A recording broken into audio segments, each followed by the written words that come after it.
কেমন করি আমরা মার সাথে কথাবার্তা বলবো, বাবার সঙ্গে কথাবার্তা বলবো।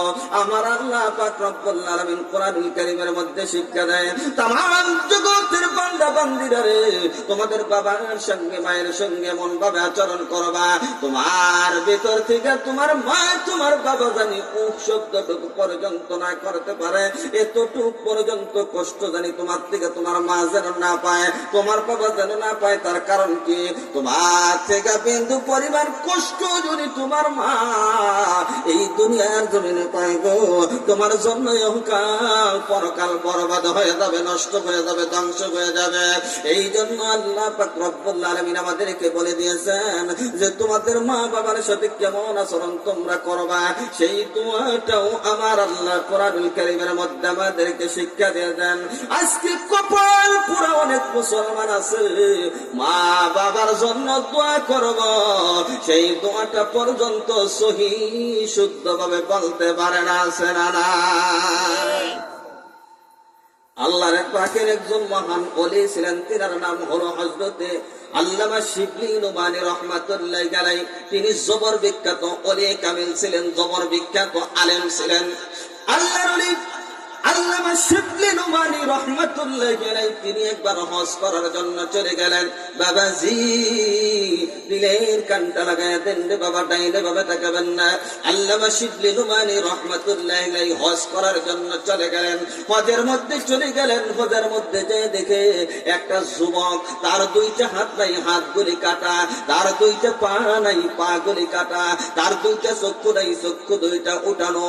এমন একটা যুবক মাকামে ইব্রাহিমের মধ্যে বসে বসে শুধু আল্লাহ আল্লাহ জিকির করে, আর কোন হজের কাজ কাম তিনি করেন না। আল্লাহর ওলি আল্লামা শিবলি নুমানী রাহমাতুল্লাহি আলাইহি তিনি হজের কাজ কমপ্লিট করে তিনার দেশের মধ্যে চলে গেলেন, বাড়ির মধ্যে চলে গেলেন। প্রথম বছর দেখলেন, আবার দ্বিতীয় বছর আল্লাহর ওলি হজের মধ্যে চলে গেলেন। এই দ্বিতীয় বছর দেখে গো এই যুবকটা দুইটা হাত নাই, দুইটা পাও নাই, চক্ষু নাই, কিন্তু মাকামে ইব্রাহিমের মধ্যে বসে বসে আমার আল্লাহর জিকির করে। একবার জবান করে বলা যাবে কি মারহাবা। এইবার এই জায়গার মধ্যে দ্বিতীয় বছর আইসা করলেন, তৃতীয় বছর গিয়ে দেখলেন, চতুর্থ বছর গিয়া যখন দেখলেন এইবার হজ কমপ্লিট করে 4 নম্বর বছর আল্লাহর ওলি আইসা করলেন। বাড়িতে আইসা চিন্তা ভাবনা করে কি রে, আমি 4টা বছর যাবত হজ করার জন্য যাইয়া এই যুবককে আমি একই জায়গার মধ্যে দেখি মাকাম ইব্রাহিমের মধ্যে বসে বসে শুধু আল্লাহ আল্লাহ জিকির করে, আর কোন কাজ কর্ম আর কোন কিছু করতে দেখি না। তার দুইটা হাত নাই, দুইটা পা নাই, দুইটা চক্ষু নাই। তার কারণ কি? আমি আগামী বছর আবার হজে যাব, হজে গিয়ে যদি দেখি এই যুবকটা ওই জায়গার মধ্যে আছে, আমি তাকে তার কারণ জিজ্ঞাসা করব, কেন তিনি এই জায়গার মধ্যেই শুধু পড়ে থাকে। আল্লাহর ওলি আল্লামা শিবলি নুমানী রাহমাতুল্লাহি আলাইহি তিনি 5ম বছর হজে চলে গেলেন। 5ম বছর দিয়ে দেখো ওই যুবকটা হাত নাই, পাও নাই, ওই জায়গার মধ্যে মাকামে ইব্রাহিমের মধ্যে বসে বসে আমার আল্লাহ পাকের জিকির করে। একবার জবান করে বলা যাবে কি সুবহানাল্লাহ। এই অবস্থা যখন দেখেছে আল্লাহর ওলি ডাক দিয়া বলে, ও যুবকরা, ও যুবক, আজ থেকে 5টা বছর যাবত তোমাকে আমি দেখি এই জায়গার মধ্যে মাকাম ইব্রাহিমের মধ্যে বসিয়ে বসিয়ে শুধু তুমি আল্লাহ আল্লাহ জিকির করো। তোমার দুইটা হাত নাই, তোমার দুইটা পা নাই, চক্ষু নাই। তার কারণ কি রে যুবক? এই যুবককে ডাক দিয়ে বলে, কে গো তুমি? এতদিন পর্যন্ত মাকামে ইব্রাহিমের মধ্যে বসে বসে আমি আল্লাহ পাকের কাছে দোয়া করি, ফরিয়াদ করে, আমার আল্লাহ পাকের কাছে কান্নাকাটি করে, কিন্তু কেউ আমাকে কোনোদিন কিছু জিজ্ঞাসা করলো না। কে গো তুমি? আজকে আমাকে জিজ্ঞাসা করলো, আমি কেন এই জায়গার মধ্যে কান্দি? এইবার আল্লাহর ওলি ডাক দিয়ে বললেন, এই আরবের লোকেরা আমাকে শিবলি নুমানী নামে চিনে। একবার জবান করে বলুন সুবহানাল্লাহ। এই যুবক চিনে ফেলেছে, ও আল্লাহর ওলি গো, কোন শিবলি নুমানি? জবর বিখ্যাত ওলিয়ে কামেল শিবলি নুমানি কি আপনি? এইবার কয় জবর বিখ্যাত কিনা আমি জানতে পারি না, আমি বুঝি না, কিন্তু লোকেরা আমাকে আল্লামা শিবলি নুমানি বলে। এই যুবকটা ডাক দিয়ে বলে, হুজুর, জীবনের একটা ভুল আমি করেছি, এই ভুলটা আমাকে এই পর্যন্ত নিয়ে আসতে গো হুজুর।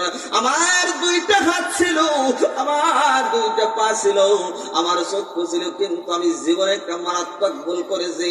এই ভুলটাই আমাকে এই মাকাম ইব্রাহিম পর্যন্ত নিয়ে আসতে 5টা বছর হয়ে গেল। এই জায়গার মধ্যে বসে বসে ওই ভুলের জন্য আমি আল্লাহ পাকের কাছে ক্ষমা চাই। একবার জবান করে বলা যাবে কি সুবহানাল্লাহ? এবার ওই যুবক ডাক দেয় বলে, হুজুর, এতদিন পর্যন্ত আমার মনের কথাটা বলার মতো কোনো মানুষ পাই নাই, আজকে আমি আপনার কাছে বলবো। ওই যুবক রে, কি রে, কি গো, কি ভুল তুমি জীবনে এমন ভুল করেছো, যেই ভুলের জন্য তোমার দুইটা হাত চলে গেল, তোমার দুইটা পা চলে গেল, রে যুবক, দুইটা চক্ষু চলে গেল, কি রে এমন ভুল তুমি করেছো, আজকে আমার কাছে বলো রে যুবক। এই যুবক দুইটা চোখের পানি ফালাইয়া দিতে কান্দে, হুজুর, আমি জীবনে মারাত্মক ভুল করেছে, যেই ভুলের ক্ষমা আমার আল্লাহ আমাকে করবে কিনা আমি জানি না। হ্যাঁ যুবক, কি ভুল তুমি করেছো রে যুবক?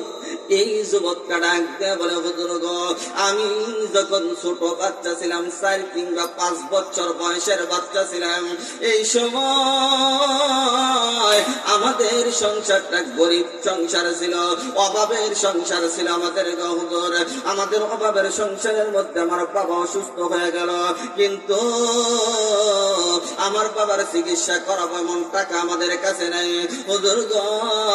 আমার বাবা বিনা চিকিৎসায় মারা গেল, কিন্তু আমার মা, ওই সময় আমি আমার মায়ের ফার্স্ট সন্তান, আমার মায়ের আর কোনো সন্তান হয় নাই, আমি কেবলমাত্র একটা সন্তান হয়েছে হুজুর।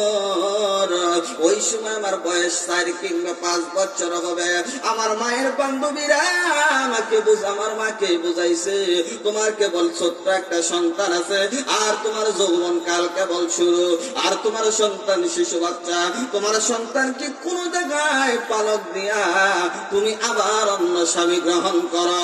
এইবার আমার মা বলেছে, বান্ধবীরা রে, না রে না, আমার সন্তান যদি অন্য জায়গায় পালক দেয়, অন্য জায়গায় যদি লালন পালন করার জন্য দেয়, আমার সন্তানকে তারা ঠিক মতো খাইতে দিবে না, দেখাশোনা করাবে না, বড় কষ্ট হবে, আমার সন্তানের জীবন বড় নষ্ট হয়ে যাবে, রিক্সার মধ্যে থাকবে। হুজুর, আমার মা বলেছে, আমার জীবন আর দমন সব কিছু শেষ করে দিলাম, শুধু আমার সন্তানের চেহারার দিকে তাকাইয়া আমার মা বলেছে, আমার সন্তান একদিন বড় হবে, আমার সন্তানকে বিবাহ শাদী করাবো, আমার সন্তানের ঘরে আমার নাতি নাতগার হবে, ওই নাতি নাতগার গুলি নিয়ে আমি সারাটা জীবন পার করে দেব, আমি অন্য স্বামীর কাছে বিবাহ বসবো না। জবান করে বলুন না সুবহানাল্লাহ। এমন মহিলা, এমন মা আমাদের দেশে আছে নাকি? কোন সন্তানের মায়ের পইরা কিন্তু বিবাহ যদি তারা বসে না, কিন্তু শেষ বেলায় যায় অনেকের কপালে কিন্তু দুঃখ হয় নাকি? কোন এই জন্য মুসলমানেরা এই আল্লাহর বান্দা যুবককে ডাক দিয়ে বলেন, হুজুর,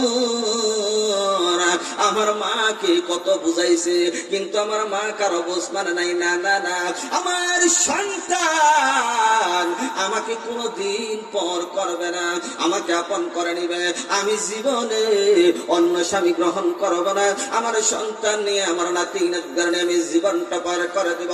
হুজুর, এইভাবে দেখতে দেখতে মা আমাকে মানুষের বাড়িতে কাজ করিয়াই না, আমাকে লালন পালন করাইছে, আমাকে খাওয়াইছে, গেছে। দেখতে দেখতে আমি যখন একটু বড় হতে লাগলাম, আমি মাকে বললাম, মা গো, তোমার আর কাজকর্ম করা লাগবে না, আমি তো কাজের উপযুক্ত বয়স হয়েছে। হুজুর, আমি কাজের সন্ধানে চলে গেলাম কাজ করার জন্য। কি কাজ করবো? আমার বাবা যারা করেছে আমি সেইটাই করব। আমার বাবা করেছে, আমার বাবা ছিল একজন কাঠুরিয়া। ওই জঙ্গলের ভিতরে সকাল বেলায় চলে গেছে, সারাদিন কাঠ করে কাইটা লাকড়ি বানাইয়া খড়ি বানাইয়া ওই বাজারে নিয়ে বিক্রি করে, ওই সন্ধ্যাবেলায় বাজার সদাই গুলি করে আমাদের বাড়িতে নিয়ে আসছে। হুজুর, আমিও ঠিক তেমন কাজের মধ্যে চলে গেলাম। আমি সকাল বেলায় কাজে চলে যাই, জঙ্গলের ভিতরে গিয়ে কাঠ গুলি কাইটা ওগুলো লাকড়ি বানাইয়া বাজারে নিয়ে বিক্রি করিয়া আমি নিজেও এইভাবে সংসার চালাইতেছি। আমার মা হঠাৎ করে একদিন কয়, সোনার দণ্ডে, ও কলিজা টুকরা সন্তান, বাড়িতে তুমি সারাদিন থাকো না, আমি একা একা বাড়িতে থাকি, কিন্তু তোমার উপযুক্ত বয়স হয়েছে, বিবাহের বয়স হয়েছে, এই জন্য তোমার জন্য একটা পাত্রী দেখে আমি তোমার বিবাহের ব্যবস্থা করতে চাই। একবার জবান করে বলুন না সুবহানাল্লাহ। যুবকরা বিয়ার কথা শুনলে খুশি না বেজার? কথা কর না, খুশি না বেজার? আপনারা মনে খুশি হন নাই কি? এবার যখন নাকি এই কথাটা বলেছে, মা যখন বলেছে, এই যুবকটা ডাক দিয়া বলে, মা তোমার যা বলা হয় তুমি তাই করো। এই যুবকটা বলে, হুজুর, আমার মা আমার জন্য সারা এলাকা পাত্রী দেখা আরম্ভ করে দিল। হুজুর, আমার মা যখন পাত্রী দেখে সবচেয়ে ভালো একটা পাত্রী আমার জন্য পছন্দ করেছে, যথাসময়ের মধ্যে বিবাহ সম্পন্ন হয়ে গেছে। কিন্তু ভালোই চলতেছিল সংসার। আমি সকাল বেলায় চলে যাই, মা আর আমার স্ত্রী বাড়ির মধ্যে থাকে। বেশ কিছুদিন ভালোই তাদের চলতেছিল, কিন্তু কিছুদিন যাওয়ার পরে হঠাৎ করে যেন কেমন উল্টা উল্টা ভাব দেখি। আমার স্ত্রী আমার মাকে সহ্য করতে পারে না, আমার মা আমার স্ত্রীকে সহ্য করতে পারে না। হঠাৎ করে এমন পরিবর্তন দেখিয়া আমার মনের মধ্যে আশঙ্কা উঠে গেল, কেন কেন কেন এমন হলো। একদিন হঠাৎ করে আমি সকাল বেলায় চলে গেলাম, আমি আমার বিবিরে বলে গেলাম, বিবি রে, আমি আজকে একটু দূরে যাবো কাঠগুলি কাটার জন্য, আজকে তুমি আমার জন্য দুপুরের খাবারটা ওই জায়গার মধ্যে দিয়ে এসো, খাবারটা পৌঁছে দিও। আমার বিবির এই কথা বলি আমি সকাল বেলায় বাহির হয়ে গেলাম, কিন্তু সকাল থেকে শুরু করে দুপুর পর্যন্ত কাঠগুলি কাটতে কাটতে কাটতে কাটতে দুপুর হয়ে গেল, কিন্তু আমার জন্য কোনো খানা পিনা নেওয়া যায় না। এমনিতেই সকালে না খাই আসছি খোদার যন্ত্রণা, অপর দিকে দুপুর হয়ে গেল, কিন্তু কোনো খাবার নেওয়া যায় না। এই জন্য আমার মাথার মধ্যে প্রচন্ড রাগ উঠে গেল। আমি ওইভাবে বিক্রি করি, বাজারে নিয়ে বিক্রি করিয়া কিছু বাজারে সদাই করিয়া আমি যখন নাকি বাড়িতে চলে গেলাম, আমি যাই না দেখি আমার বিবি একদিকে ঘুরে বসে আছে, আমার মা ঘরের মধ্যে নেই, কোন দিকে জানিয়ে আছে। আমি ওই দিকের মধ্যে ডাক দিলাম, বিবি রে, কেন গো আমার জন্য খাবার পৌঁছাইল না? সারাদিনের ক্ষুধার যন্ত্রণা লইয়া বিবির সামনে যখন দাঁড়াইছে, আমার বিবি ডাক দিয়ে বলে, খাবার আজকে চুলার মধ্যে কোনো আগুন জ্বলে নাই। কেন রে বিবি চুলার মধ্যে আগুন জ্বলে নাই? কয়, আজকে তোমার মা আমার সঙ্গে সোজাসুজি ঝগড়া করেছে, তুমি যখন বাড়িতে থাকো না তোমার মা এমনি এমনি আমার সঙ্গে ঝগড়া করে, আজকে একটা ফয়সালা করবা, না হয় তোমার মা এই বাড়ি থেকে চলে যাবে, আমি থাকবো, না হয় আমি চলে দেব, তোমার মা থাকবো। এমন পুত্রবধূ এলাকার মধ্যে আছে না? কথা কান্নাকে আছে না? ডাক দিয়ে বলতেছে, এই বাড়িতে তোমার মা থাকবো, না হয় আমি থাকবো, তোমার মা থাকলে আমি থাকবো না, আমি থাকলে তোমার মা থাকতে পারবে না। এইবার আল্লাহর বান্দান এই কাঠুরিয়ান ডাক দিয়ে বলে, বিবি রে, আমার মা কোন দিকে, আমার মা কোন জায়গার মধ্যে গেছে? এইবার ডাক দিয়া বলে, তোমার মা ওই যে ঘরের কিনারায় এক সাইডে শীতের দিন বুড়ি মানুষ হয়ে গেছে, বয়স্ক হয়ে গেছে, এই মানুষটা কাঠের মধ্যে আগুন ধরাইয়া তিনি আগুনের তাপ গলে শরীরের মধ্যে নিতেছে শীত নিবারণ করার জন্য। আল্লাহর বান্দা যুবকটা পিছ দিকে যায় দেখে তার মা শরীরের মধ্যে উপযুক্ত কাপড় নেই, পাতলা একটা কাপড় পরে, শীতের কোনো কাপড় নাই, তার শরীরে কাঁপতেছে আর আগুন তাপাইতেছে। এই যুবক ডাক দিয়ে বলে হুজুর আমি মার পিছনে যাইয়া দাঁড়াইলাম। মার পিছনে দাঁড়ানোর পর একদিকে সারাদিনের ক্ষুধার যন্ত্রণা আর একদিকে শয়তান আমার মাথার মধ্যে চেপে বসেছে। এইবার আমার মার পিছনে দাঁড়াইয়া আমার পা দিয়া মার পিঠের মধ্যে একটা লাথি মারলাম গো হুজুর। আমার জনম দুঃখী মা আমার লাথি গায়ে আগুনের মধ্যে যাতে যাতে বইরা ওপর হয়ে আমার দিকে তাকায় রইল। আমি নিষ্ঠুর সন্তান মার দিকে খেয়াল করলাম না। আমি আমার স্ত্রীর কাছে চলে গেলাম গো হুজুর। আমার স্ত্রী বড় খুশি হয়ে গেছে, কিন্তু কিছুক্ষণের মধ্যে আমার রাগ চলে গেল, আমার মাথায় থেকে শয়তানটা চলে গেল। আমি চিন্তা ভাবনা করলাম কি করলাম রে, আমার মা কোন জায়গায়, যেই মা আমার জন্য আমার সুখের জন্য জীবন যৌবন সব কিছু কোরবান করে দিল গো, ওই মাকে আমি কেমন করে লাথি মাইরা আগুনের মধ্যে পালাইয়া দিলাম। আমি একটা দোষ দিলাম, মায়ের দিকে যাইয়া দেখে আমার মা দুঃখিনী দুনিয়ার জমিনে নাই। আল্লাহু আকবার। এবার বুজুর্গ আমার মা দেখে দুনিয়ার জমিনে নাই গো, ওই আগুনের মধ্যে পড়িয়া আমার মা দুনিয়ার জমিন থেকে বিদায় নিয়ে চলে গেছে। আমি আমার মায়ের কাছে দাঁড়ায় মা মা বলে ডাকি, তুই এত ডাকার পরে মা একটা জবাব দেয় না। আমার মাকে মা বলে ডাকি আমার কলিজার পানি বাহির করে দিলাম, একটা ডাকের জবাব আমার মা ওই জায়গা থেকে দিল। আমার মনের মধ্যে বড় আক্ষেপ লাগলো, কেন রে আমার মার সঙ্গে আমি এত বড় নিষ্ঠুরতা করলাম, এত বড় বেঈমানি করলাম, যেই মা স্বামী গ্রহণ করলো না আমার জন্য। হুজুর আমি কি করব তখন আমি দিশা পাইতেছিলাম না। এমন সময় আমি কাফন দাফনের ব্যবস্থা করলাম, যে মা যেহেতু দুনিয়ার জমিন থেকে বিদায় নিয়ে চলে গেছে, আমি কাফন দাফনের ব্যবস্থা করলাম, মাকে জানাজা পড়াইলাম, কবরস্থ করলাম। আমি কবর দিয়ে বাড়িতে আসার পরে আমার ভুল বুঝতে পেরে ওই যুবক বলতেছে হুজুর গো আমার স্ত্রীকে আমি জন্মের মতো তালাক দিয়ে দিলাম, আমার স্ত্রী বাড়ির থেকে বাহির হয়ে গেল, কিন্তু আমার কলিজার মধ্যে শান্তি লাগে না। আমার মন সাক্ষী দেয় আমার আল্লাহ আমার প্রতি নারাজ, আমার মা আমার প্রতি নারাজ হয়ে গেছে। আমি কি করি রে, কি করি রে। আমি চিন্তা ভাবনা করলাম, যেই পা দিয়ে আমি মাকে আঘাত করেছি ওই পা আমার শরীরের মধ্যে আমি রাখবো না, কারণ কিয়ামতের ময়দানে আমার আল্লাহ যদি জিজ্ঞাসা করে বান্দারে কোন পা দিয়ে তুই মাকে লাথি মারছিলি, যেই পা তোর মায়ের ঘরের ভিতরে আমি আল্লাহ পাক রব্বুল আলামিন দিয়েছিলাম, ওই পা দিয়ে তোর মায়ের শরীরের মধ্যে আঘাত করেছিলি, আজকে পাটা জাহান্নামের মধ্যে যাবে, কিন্তু এইটা যেন না বলতে পারে পায়ের গুনাহ করে মাফ করানোর জন্য হুজুর আমার পাটা আমি কাইটা ফলাইলাম, এরপরেও মনের মধ্যে শান্তি লাগে না। না না না, আমার আল্লাহ মনে হয় আমাকে মাফ করে নাই।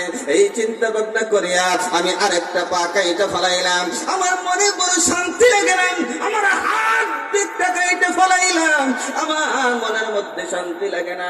চক্ষু দুইটা উঠে ফেললাম, যে মাকে আমি চক্ষু দিয়ে দেখে দেখে লাথি মারছে এই চক্ষু দুইটা আমি রাখবো না, অবশিষ্ট হাতটা আমি কাটাইয়া নিলাম, যে আমার হাত থাকবে না, পা থাকবে না, চক্ষু থাকবে না। এই অবস্থার মধ্যে হুজুর গো আমার জীবনের গুনাহ মাফ হয়েছে কিনা আমি জানি না, কিন্তু আমি শুনেছি এই মাকাম ইব্রাহিমটা এমন একটা জায়গা রে বাবা, এই জায়গার মধ্যে বসিয়া দাঁড়াইয়া যা কিছু দোয়া করবে, দোয়া করতে দেরি হবে, আমার আল্লাহ পাকের দরবারে মঞ্জুর হইতে দেরি হবে না। হুজুর আমি শুনেছি এইটা হলো মাকাম ইব্রাহিম, এমন একটা জায়গা, এই মাকাম ইব্রাহিম এই জায়গাটা হলো অত্যন্ত দামি একটা জায়গা, দোয়া কবুল হওয়ার জায়গা। এই জন্য এইখানে বসে বসে আমি আল্লাহর কাছে আমি মাপ চাই। হুজুর গো আপনি তো আল্লাহ পাকের ওলি কামিল বান্দা, আপনি একটু আমার আল্লাহ পাকের কাছে জিজ্ঞেস করেন তো আমার আল্লাহ আমাকে ক্ষমা করেছে কিনা। আল্লাহ